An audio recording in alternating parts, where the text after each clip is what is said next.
Now's the time you've all been waiting for. It's obvious who the game's MVP will be. The man whose Grand Slam won it in the ninth, Junpei Iori. First off, Japan! Congratulate your team on winning the WBC. Thank you very much. What was going through your mind as you entered that batter's box for that last at-bat? My only thought was how I would lead my team to victory. Ah, so it's your great focus that led to this result. Still, that was an amazing home run. All I can say is I got lucky with that hit. That swing at the critical moment, I got so excited I almost forgot to give the play-by-play. The ball went a lot farther than I thought it would. I'm very pleased with the result. Wow, you're so modest. No wonder they call you the ace slugger, Junpei.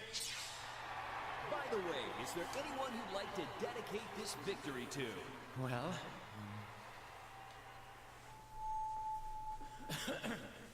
I'd like to dedicate that Grand Slam to my precious girl who's always supported me through thick and thin. I know that I can be a burden on you.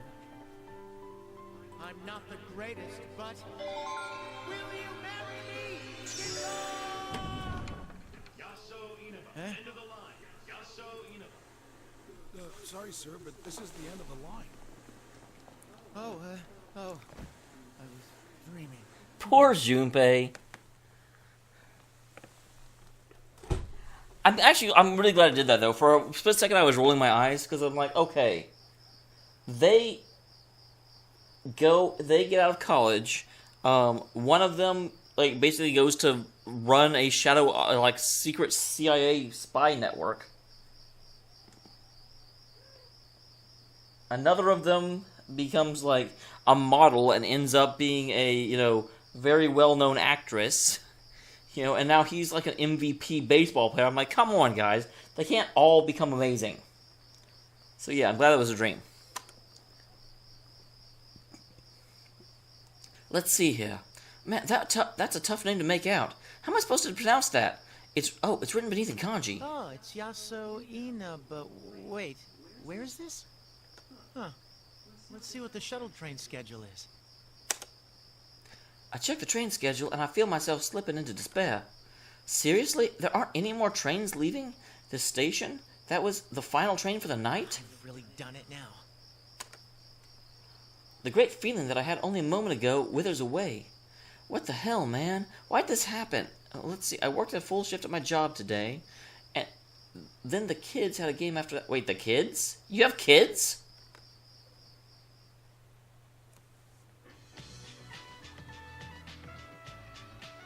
If you get a hit, you'll be a hero.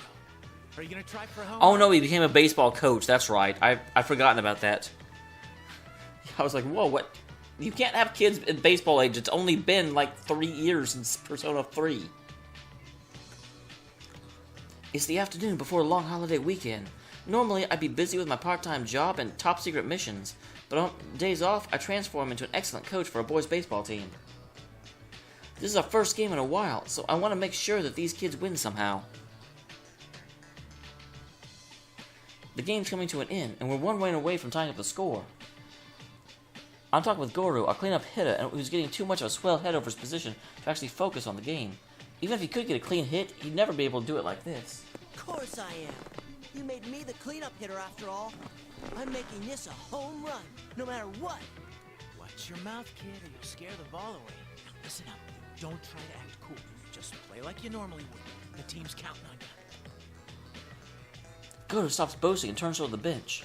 The other kids are cheering Goro on at the top of their lungs. Goro, keep your eye on the ball. You can hit it. The pitcher's totally freaked out. See, a hero doesn't just hit homers all the time. Even if you mess up, there's guys behind you waiting to help. Now loosen up and do your best. Gotcha. Goro's face loosens the gruff facade he had been wearing, and he begins to focus. There we go, that's how it should be. Thanks, Junpei. Hey, you're supposed to call me Coach, you screwball. Make sure you stay loose.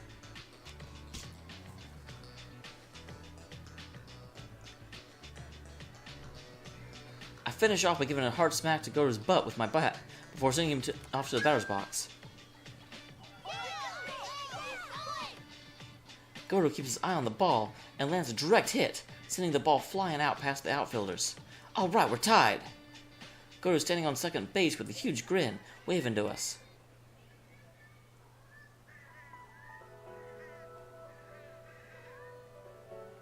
But we ended up losing in the end, and all the kids cried. I cried too, of course. Well, it can't be helped. I did help these kids strengthen their bond together, so I should just leave well enough alone. That was so close, guys. You almost won. All right, let's start practicing again tomorrow. Now, I want you all to remember this at least. If you all work together, you'll never be beat.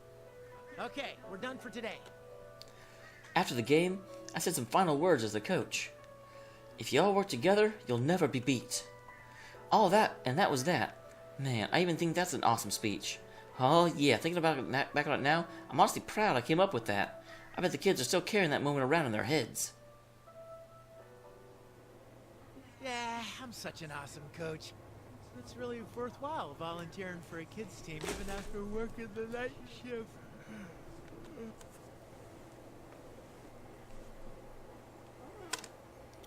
Because I'm just underage, I'm not an official member of Mitsuru-san Senpai's Shadow Operatives, but I've been playing a very active part of some of their investigations. Wait a minute.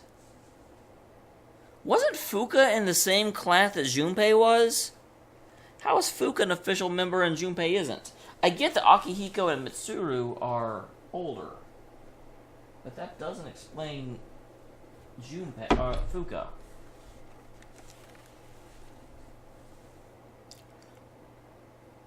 I get sent out from time to time to check on scenes where low-level shadow readings have been detected. Yeah, the missions are pretty plain, but I'm satisfied then with my own way. Then again, when I do get sent out, most of the time it's nothing at all. But it's like I just told the kids about putting out a constant effort every day. That goes for anything.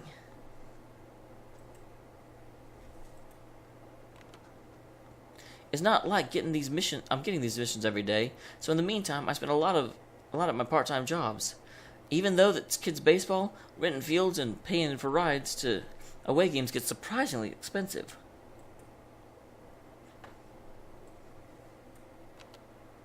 I gave up on that dream, but I love teaching baseball to the kids. It's really fun. Man, it's like I'm finally starting to enjoy my youth after all this time. Crap, I'm starting to feel sleepy.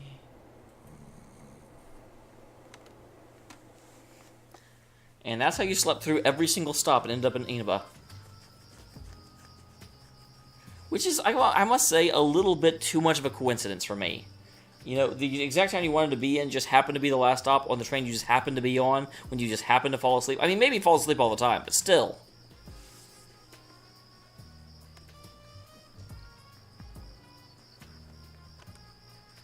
Not only did I completely miss my stop, but I can't even go back home. I'm in a tight squeeze here. Did I just fall asleep like that? I can't believe I slept through so many stops either. Seriously.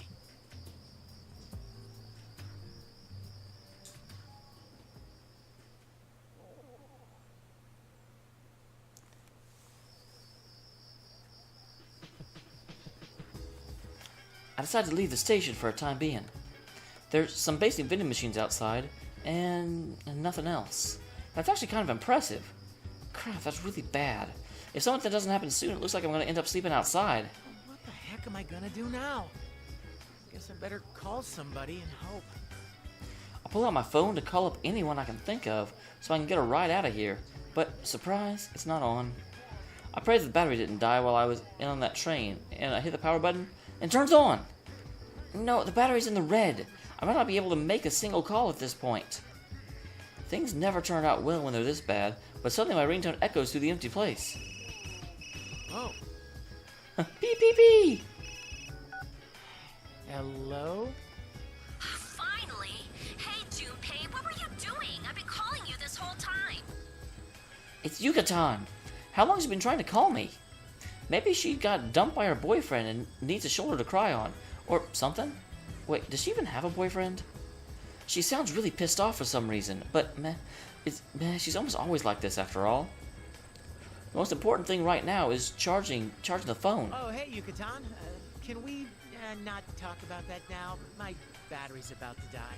Hey, what's that noise in the background? It's super loud. Your phone's about to die? What's wrong with you? Mitsuru-senpai, Akihiko, Fuka, and Igus have gone missing. We're in a helicopter to find them. They're missing? A helicopter? We've looked in tons of places for them, but we can't find them. Anyway, where are you right now, Junpei? I actually... No, I'm pretty sure that Fuka is an official member. Because they talked about the fact that Labris was number 5. Which, you know, you've got Akihiko, Igus, Mitsuru, Labris, and Fuka. So for Labris to be 5, there's got to be 4 other members. And I don't know who it would be if it's not Fuka. Because we know that Junpei, Yukari, and Ken are auxiliary members, and they're not actual members. So no, I really do think that Fuka is an actual member of the Shadow Operatives. Hold on a second. This doesn't make any sense at all. Mitsuru-senpai and the others went missing, and now Yukatan's in a helicopter trying to find them? This is too much information all at once. I turned around to check the name of the station again. Somewhere called Yasoina something? I fell asleep on the train and missed my stop, and now I'm stuck out in the boonies. You're at Yaso Inaba Station? Why? Well, he just told you. Huh? Why is she so surprised? I don't even know why I'm here.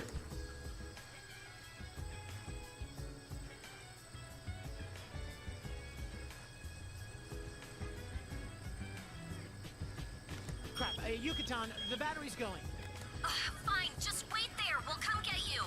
I'm with Kenkun and Koro-chan, and we've got Labris here too. She's Igus' sister. Huh? But was that Lahu? Well, whatever. I'll just find a convenience store and... The phone died. I consider what I should do now, but then again, I'm worried about Mitsuru-senpai too. I'll just have to buy a cheap charger at the gas station or something, and call Yucatan back.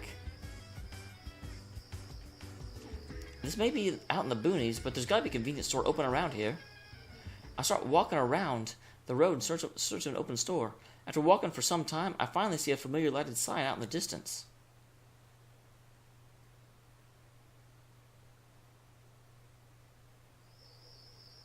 Nice, just what I wanted. I'm starving too, so maybe I should get myself something to eat. Finally, with some relief over finding a store, my step goes lighter. That's when the lights all of a sudden go out. Don't tell me they're closed. What kind of convenience store isn't open 24/7 these days? No, that's not right. It's not just the convenience store. All the street lights and lights in the houses have all gone out as well. And somehow, the people that I saw inside the store have all vanished too. Even more strangely, it didn't go pitch black out. Everything's illuminated in the hazy red light. Is this fog? What the hell? There's something familiar about the sight of this town suddenly fallen silent. It's hard to call nostalgic, but it's just like that crazy thing should have stopped 3 years ago. The dark hour. Talk about deja vu. The first time I experienced the dark hour back then, I was in a convenience store. Akihiko-senpai rescued me that time. Oh, there you are, Junpei. A voice behind me makes me turn around, and I see a girl dressed all in pink. Is that Yucatan? What's gotten into her? She's dressed rather oddly, but there's no mistaking her voice. Yucatan stops a short distance away from me and glares. She looks pissed. Is it because I left the station after she told me to wait there? Even then she seems way too angry. Hey, Yucatan! I'm making an effort at least, so... But hey, Mitsuru-senpai's gone missing? What's going on? Damn, she's really pissed. Steady, Junpei. Okay. When you're pitching to a real hard case, you just need to throw outside the strike zone, just to test the waters. Throw them off their game and see how they react, right? Yeah, I'm a genius. So, you look great, huh? Is that your, feather pink outfit? Are you doing an autograph tour out here? Come meet the Feathermen. I tried throwing my best curveball, but she just looks as mad. Oh, crap! You never shut up, do you? You're nothing but a minor character. A mook, a minion, a loser. Just die and let the world have your body back? Wow. Hey, what? Aren't you being crueler than usual? Yeah, that's not actually Yukari. I didn't actually... Even when she showed up, I didn't think it was Yukari. It's time for your punishment! punishment. Bring on the ring. There we go. And wait, I thought Mitsuru's stick was punishing people. Yukari's ripping off Mitsuru now. Yukaton suddenly raises one arm as she delivers that cheesy line. With that, 4 red pillars fall from the sky and stab into the ground. Around us forming a fighting ring. I don't know what's going on, but this suddenly feels really dangerous. I place my bag on the ground, and then pull out my favorite back and take a cautious stance. Wow. He is super okay with like pulling out weapons to use on his friend. Because he shouldn't know she's a shadow yet. Man, I kind of thought he was the Yosuke of Persona 3, but he may be the, Kanji. No wonder you're a member of the Shadow Operatives. I look around and search the source of that voice, and see a television dangling from a telephone pole. With a... what is that? A round body, a doofy hat, cape, cane?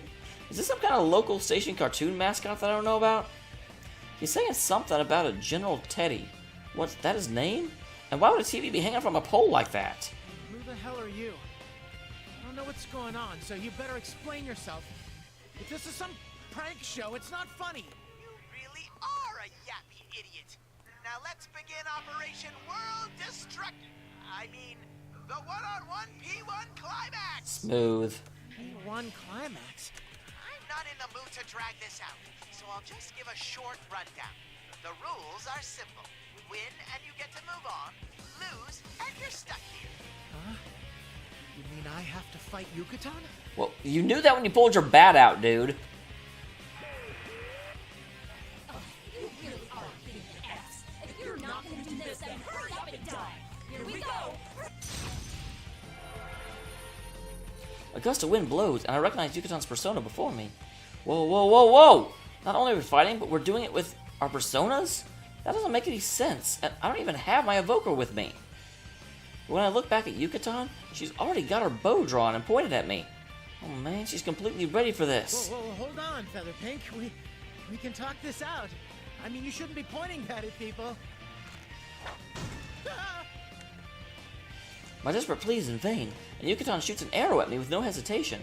I manage to dodge away just in time. Nice aim. I mean, wait! Stop moving around, Junpei. Just give up now and let me kill you. What the hell did I do to deserve this? Looks like I'm just gonna have to run. While avoiding the arrows raining down on me, I start a dash towards the train station. Ow! What the heck? That's what I said! Only the victor can leave the area. Now hurry up and get this fight started! I reach out to where I hit something, and sure enough, there's an invisible wall there. I guess I can't go beyond those red pillars.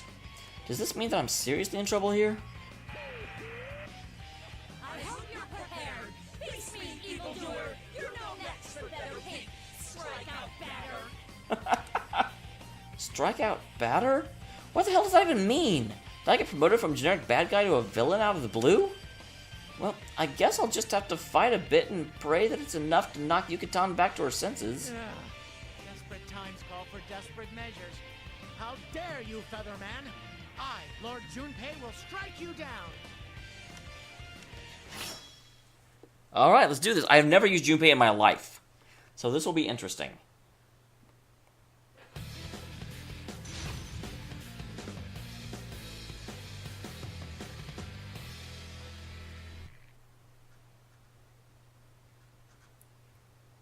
Final. Fight!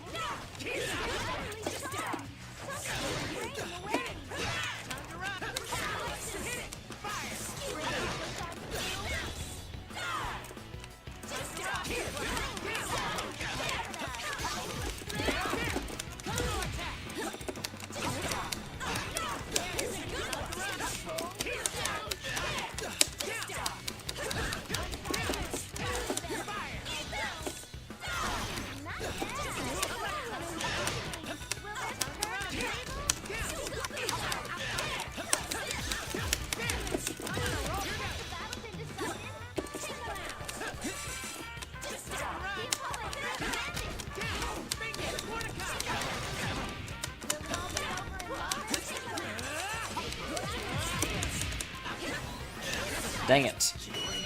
Not bad for not really knowing the character, I must say.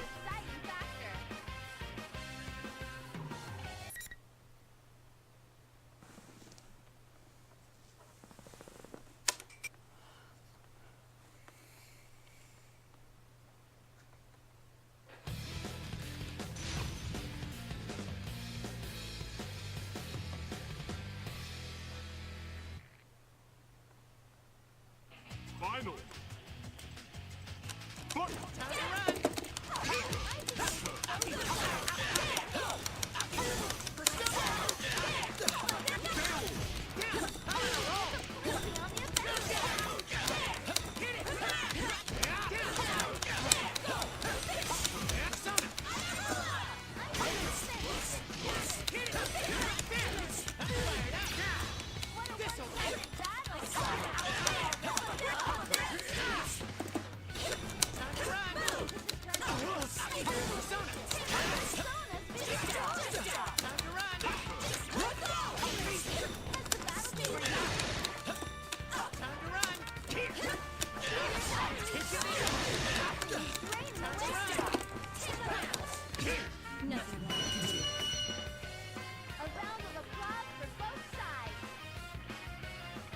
Alright, beat up my friend.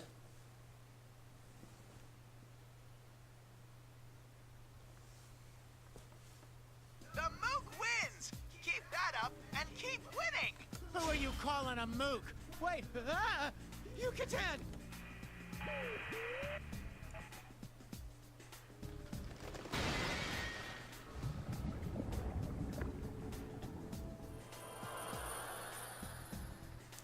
The red pillar's shadow in Yucatan suddenly starts melting away in like black pieces of candy. Just then, what looks like golden grains sand fly up in the air and flow across the sky. That costume guy on the monitor disappeared. Does that mean the invisible walls I ran into are gone now too? Maybe? What was that just now? Okay, so is this Dream, not... right? I slept a ton on the train after all. Because we had to fight Yucatan in the gymnasium because Yuka had captured Fuka, I think it was, or the other Yuka. I think it was Fuka though. But yeah, we beat Yucatan's shadow in the other one. So is this just like an alternate version where, you know, the Persona 4 stories, if the Persona 4 people solve the case, and this is the Persona 3 characters solve the case? Because I'm also noticing we didn't save Naoto in this one. So I think this might just be like an alternate interpretation of the plot.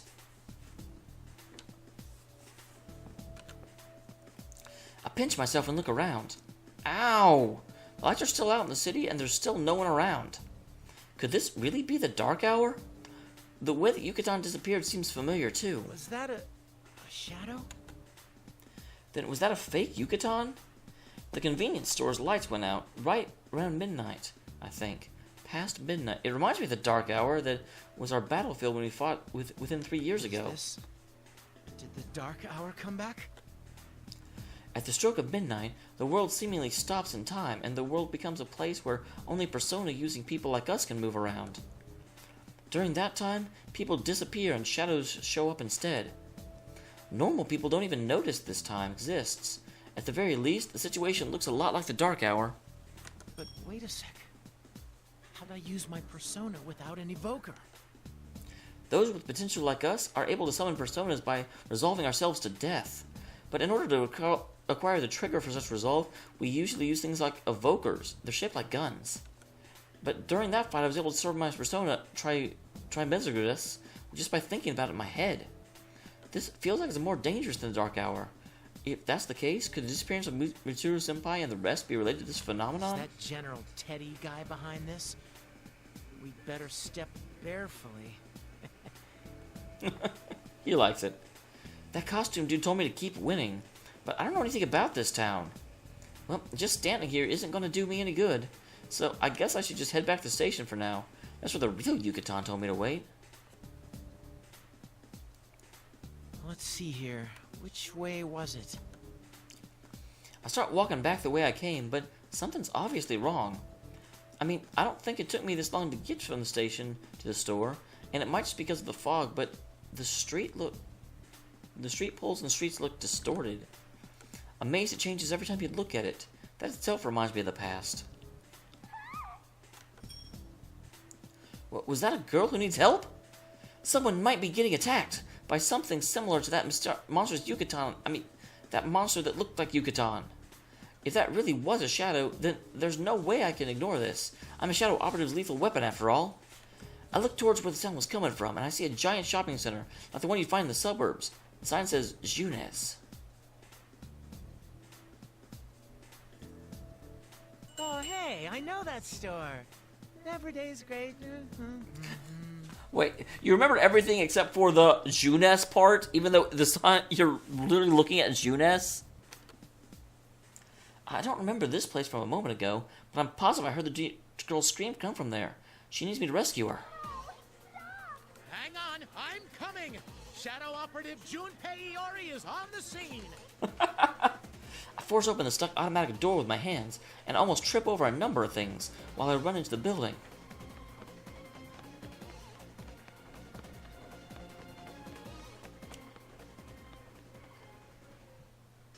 Okay, I was going to say, it's doing the slow fade, which usually means to be continued. But I wanted to wait and find out for sure.